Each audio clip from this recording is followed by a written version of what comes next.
According to the indictment, the ex-player submitted false and fraudulent claims to get reimbursed for medical and dental expenses.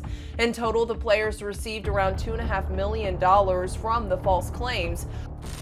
An NBA star was owed almost $4 million in writing, guaranteed, and he gave it back on purpose. Nobody made him. He's not the only one. A whole list of players handed money back to teams that legally owed it to them. To understand why, you gotta meet the strangest self-inflicted wound in pro sports: the rule that makes a player pay for the right to be traded. We read the fine print so you don't have to. Trade requests, they've been a fabric of the NBA for a long time, a part of the fabric, and teams tend to do well when their players request trades, even if it's unpleasant. The slippery slope to me is what happens in situations where a player doesn't want to be there, doesn't officially request a trade because it's against the rules to do that, but everyone knows what's going on. Let's start with something that sounds like a gift: the trade kicker. A clause a player negotiates that pays him a bonus, sometimes millions if he ever gets traded. It's supposed to protect him, reward him for being willing to move. For decades it was free money. Then the league built the aprons, the salary walls we've broken down before, and quietly turned that gift into a landmine. Understand the kicker first. Let's say a star is owed a bonus worth a few million if he's dealt. When a smaller market team trades him, that bonus doesn't just get paid, it gets added into his salary for cap purposes.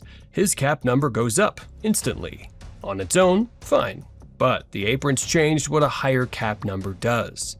Cross an apron line and a team loses the tools it needs to build, and gets hard capped, frozen from spending another dollar. So that extra bonus money can be the exact thing that shoves a team over the edge. Now the trap is set. A team wants to trade for the player, but his bonus would push them over the line and freeze their roster. So they can't make the deal unless something gives. I can hear fans right now hearing you say that and saying, these guys are getting paid tons of money to be professionals, to go out there and play. Part of the job is hearing your name in trade speculation. They should be above that.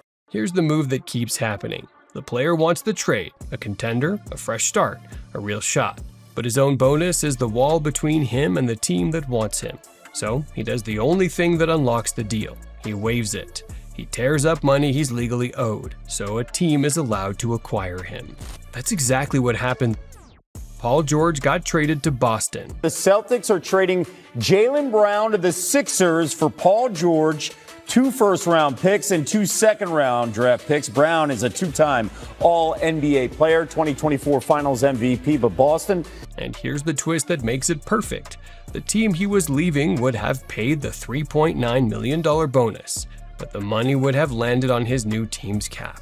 It would have pushed his cap number toward the $57.7 million league max, deepened Boston's luxury tax bill, and squeezed a team already hard capped at the first apron. So George waived it, gave up money his old team owed him, to buy his new team a sliver of room. And he's not alone. James Harden, Jalen Green, Anthony Davis, Kyle Kuzma, Harris Barnes. All of them eliminated or shrank the trade bonuses they were owed, not out of generosity, because the rule made the bonus a liability to the very move they wanted. Listen to that again. The player negotiated a bonus for being traded, and then to actually get traded, he had to give the bonus up. The reward for moving became the toll you pay to move. Step back and see what the rule really did. A trade kicker was leverage that belonged to the player. The apron didn't delete it, it flipped it. Now that leverage works against him.